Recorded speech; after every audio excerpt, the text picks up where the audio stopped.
Bicara mengenai tim khusus sebagaimana yang kita tahu ya, pada akhir-akhir ini begitu banyak tim-tim khusus itu dibentuk, terutama tim khusus dari kepolisian. Bicara mengenai tim khusus ini sendiri, saya juga punya pengalaman yang cukup menarik ya tentunya, dimana saya pernah juga bukan tergabung tapi pernah ikut dalam satu tim milik Polrestabes Surabaya, dan tim itu adalah tim Respati, Respon Cepat Tindak Polrestabes Surabaya. Nah, kawan YouTube Indonesia, apa sih kelebihan dari tim Respati ini sendiri dan fungsinya seperti apa? Di sini saya akan mencoba untuk membongkar bagaimana tim ini terbentuk dan digerakkan, diberikan tugas sebagaimana namanya, yaitu tugas khusus. Jika kita melihat sedikit ke belakang ya, sebenarnya sebelum tim ini dibentuk, sang inisiator AKBP Bambang Sukmowibowo yang saat itu menjabat sebagai Kepala Bagian Operasional Polrestabes Surabaya. Pada saat saya menghadap beliau sempat nyeletuk lah, bukan nyeletuk ya, menyinggung soal rencana beliau tentang pembentukan tim Respati Polrestabes Surabaya ini. Di situ ya sebenarnya siapalah saya, cuma berhubung saya di Polrestabes itu bekerja sebagai salah satu admin situs Polrestabes Surabaya, di mana di situs itu saya bertugas untuk mengelola pemberitaan kegiatan anggota Polrestabes Surabaya. Namun tetap dengan prosedur ya, saya juga harus menyeleksi kegiatan itu layak dijadikan berita atau tidak. Karena bagaimanapun juga ketika suatu kegiatan itu dijadikan satu berita dan kemudian dikeluarkan ke publik dan dikonsumsi oleh banyak orang sebagai informasi lah bagi masyarakat, maka kita harus menyeleksinya dan menyusunnya dengan baik sehingga mudah dicerna oleh masyarakat apakah ini bermanfaat atau tidak. Nah, kembali lagi ke tim Respati Polrestabes Surabaya. Jadi saat itu Pak Bambang ini menyampaikan ke saya niat beliau untuk membentuk tim Respati ini, namun tidak dari satuan fungsi dari satu unit saja, namun dari berbagai satuan fungsi yang dimiliki oleh kepolisian yang istilahnya kita kenal dengan tim gabungan. Jadi tim ini dibentuk sebagai tim khusus yang tergabung dari satuan fungsi yang ada di kepolisian. Satuan fungsinya seperti apa?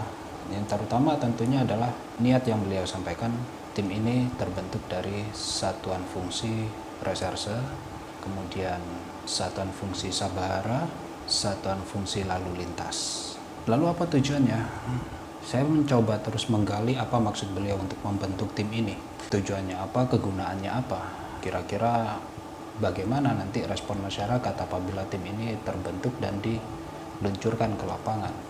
Beliau menjelaskan, melihat dari peta Kamtibmas keamanan ketertiban masyarakat di kota Surabaya, beliau mengatakan ke saya waktu itu tim ini memang seharusnya ada dan memang dibentuk untuk menunjang peningkatan keamanan dan ketertiban masyarakat di kota Surabaya. Dalam tim ini jelas tadi saya sampaikan ada satuan fungsi dari serse. Jadi seperti yang kita tahu di satuan fungsi serse sendiri ada dua, yakni serse kriminal dan serse narkoba. Maksudnya beliau adalah ketika nanti tim ini sudah meluncur ke lapangan, apabila bertemu dengan katakanlah seorang pelaku yang terkait dengan aksi kriminal, maka di situ sudah ada satuan fungsinya, sudah ada yang memiliki fungsi di bidang itu, jadi ada di bidang kriminal.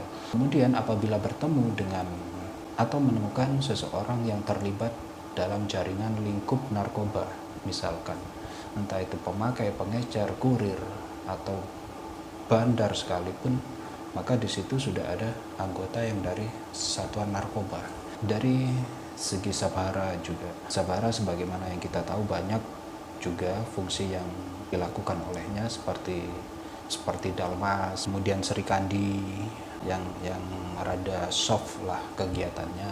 Kemudian dari Binmas juga ada. Jadi lengkap sebenarnya tujuan Bapak ini. Saya bilang kompleks, menyeluruh, dan itu inisiatif yang sangat bagus menurut saya. Dan apabila itu terlaksana, maka andai kata ada yang mempermasalahkannya, kita tidak perlu ragu karena di situ sudah ada satuan fungsi yang ditugaskan. Jadi garis besarnya, jika kita selama ini tahu ada yang namanya patroli gabungan, operasi gabungan, kemudian patroli skala besar, jika selama ini kita tahu, tapi itu dalam jumlah personil yang banyak secara beramai-ramai. Nah, di sini disusutkan dengan sedikit personil, namun sudah memiliki kemampuannya masing-masing, ada di bidangnya masing-masing, sehingga tidak perlu khawatir dan takut akan terjadi kesalahan terhadap standar operasionalnya.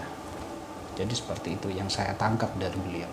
Dari lalu lintas juga ada, jadi misalkan ketika melaksanakan patroli bertemu dengan seorang pelanggar aturan lalu lintas, tata tertib lalu lintas, maka di situ sudah ada anggota dari unit lalu lintas yang bisa melakukan penindakan di saat itu juga. Misalkan ditilang, kan sudah ada anggota lalu lintas yang lengkap dengan surat tilangnya. Terlepas dari semua gambaran yang ada, maka sebenarnya tujuan dari pembentukan tim ini adalah untuk peningkatan pemeliharaan keamanan dan ketertiban masyarakat atau Kamtibmas. Namun begini kawan, setelah saya dapat memahami rencana beliau dan saya mengatakan sama beliau, Pak Kabak Op, waktu itu saya bilang, itu bagus sekali itu komandan. Jadi tim ini kompleks, lengkap. Di situ juga kita bisa terus melakukan kegiatan karena di situ juga ada anggota dari Binmas yang pastinya sudah siap apabila saat berpatroli sekali waktu sambil berhenti dan memberikan himbauan, menyampaikan pesan-pesan Kamtibmas kepada masyarakat. Selain timnya lengkap, juga ini bisa mengangkat nama Polrestabes Surabaya dalam hal melaksanakan tugasnya selaku pemangku wilayah hukum di kota Surabaya. Pak Bambang bilang sama saya bahwa ini sudah melalui seleksi yang sangat ketat, benar-benar dipilih sesuai dengan kemampuan, karena rencananya tim ini tidak hanya melakukan patroli biasa. Jadi kalau saya bilang itu ada saat-saat tertentu yang kebanyakan tidak betah melakukan itu. Bukan berarti tidak bisa ya, tapi tidak betah melakukannya. Salah satunya adalah patroli tiada henti. Artinya tim ini tidak memiliki banyak waktu untuk berhenti. Dia akan benar-benar terus berpatroli tanpa henti sampai dia benar-benar menemukan sesuatu yang menurut instingnya ada sesuatu yang mencurigakan. Nah, selain timnya sudah siap, beliau juga menyampaikan rencana launchingnya waktu itu.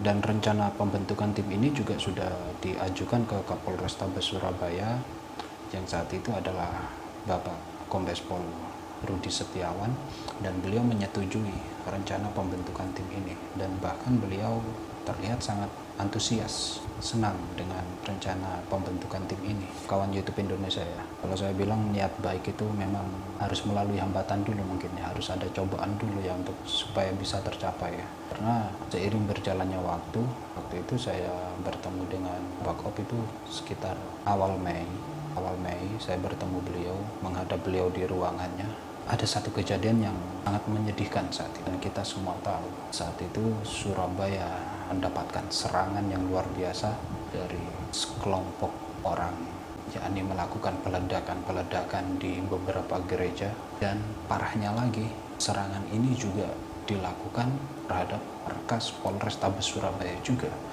Kita tahu kalau tidak salah kejadiannya pada tanggal 14 Mei 2018, Senin pagi, sehingga harus ditunda dulu rencananya dan semuanya harus memulihkan keadaan terlebih dahulu pasca serangan di kota Surabaya. Selang sekitar 2 atau 3 mingguan dari penyerangan itu, karena hari itu sudah memasuki bulan Ramadan, maka untuk mengantisipasi berbagai kemungkinan agar tidak terulang kembali kejadian yang sama maupun kejadian yang dapat menimbulkan gangguan Kamtibmas di kota Surabaya, maka saat mendekati Hari Raya Idul Fitri bersamaan dengan apel persiapan pengamanan yang biasa kita kenal dengan Operasi Ketupat, maka tim ini di launching saat itu juga, yakni tanggal 6 Juni 2018. Dan apelnya saat itu Polrestabes Surabaya melaksanakan apel bersamanya di akhir-akhir waktu kalau nggak salah ini. Maksudnya di sore hari. Dan launchingnya bersamaan dengan apel bersama itu juga dalam rangka operasi ketupat itu dipimpin langsung oleh Kapolrestabes Surabaya, Kombes Pol Rudi Setiawan. Nah, mengenai tim Respati ini sendiri, ini dari kacamata saya ya. Selama saya mengikuti tim itu ada beberapa hal ya yang mungkin kawan juga perlu tahu, bahwa tim ini dipimpin oleh seorang perwira dengan pangkat Inspektur 2 yang kalau kita tahu adalah Balok 1, Daryan Wahyudi, kemudian dengan jumlah tim sebanyak 10 orang, tim yang diambil dari gabungan. Memang kalau saya perhatikan tim ini memang spesial kalau saya bilang. Spesialnya apa? Satu, ternyata tim yang dipilih ini adalah anggota yang muda-muda yang tentunya kalau kita pahami sebagai manusia ya, sebagai manusiawi ini memiliki karakter jiwa sebagai kaula muda, tentunya sangat menonjol di usia-usia seperti itu, sehingga dalam membentuk kepribadian di dalam tim ini juga saya rasa adalah suatu kesempatan emas kalau saya bilang, karena mereka ini istimewa. Istimewanya apa? Satu, diberikan tugas khusus yang mungkin tidak seberat tugas yang lain, karena bagaimanapun juga ada satuan fungsi lain yang tugasnya bisa dibilang lebih berat lah, seperti satuan narkoba dan reserse kriminal. Istimewanya apa? Di dalam tim ini Kabakop wajibkan seluruh anggotanya serta ketua timnya untuk mengikuti pelatihan bela diri. Sebelum dibentuk dan di launching pun tim ini sudah dilatih ya. Namun ternyata setelah dibentuk mereka tidak berhenti. Ternyata mereka juga tetap harus mengikuti latihan bela diri, di mana bela diri yang dipilih waktu itu adalah bela diri Krav Maga. Di Krav Maga ini adalah salah satu jenis bela diri yang bukan sekedar olahraga saja. Memang benar-benar bela diri. Bela diri jenis Krav Maga ini adalah tipe bela diri yang singkat, simpel, yang tidak hanya pergerakannya ini hanya untuk melindungi diri, tapi juga ada gerakan-gerakan serangan paling fatal yang juga bisa mematikan gitu. Tapi ya pelatihan ini tidak untuk mematikan orang gitu maksudnya, tapi lebih kepada untuk perlindungan diri saja. Selain pelatihan bela diri, tim ini juga tidak berhenti dilatih menembak. Kalau nggak salah tuh berapa hari sekali ya. Pokoknya mereka ini sering dilatih gitu. Jadi selain melaksanakan tugas patroli peningkatan harkam Tipmas, mereka juga melakukan latihan-latihan. Jadi benar-benar digembleng, termasuk juga latihan public speaking juga ada mereka terima. Kemudian kelebihan lain dari tim ini juga adalah dari segi kostum ya, seragam. Dari segi seragam ini taktikal banget. Kalau kawan-kawan suka memperhatikan bagaimana kostum taktikal, ya itu seperti yang kawan lihat. Tim ini begitu sangat lengkapnya, tidak hanya dengan seragam biasa karena pelaksanaan tugasnya juga di malam hari, dan tiada henti yang pastinya mereka menggunakan motor juga. Jadi pada saat pelaksanaan patroli ini tidak membawa mobil, namun hanya menggunakan motor. Jadi otomatis ya pada saat bertemu angin malam resiko untuk kesehatan juga sangat tinggi. Nah, kostum dari tim Respati ini dilengkapi dengan jaket dan setiap malam itu harus dipakai. Juga rompi anti peluru itu juga wajib dipakai, serta membawa persenjataan lengkap.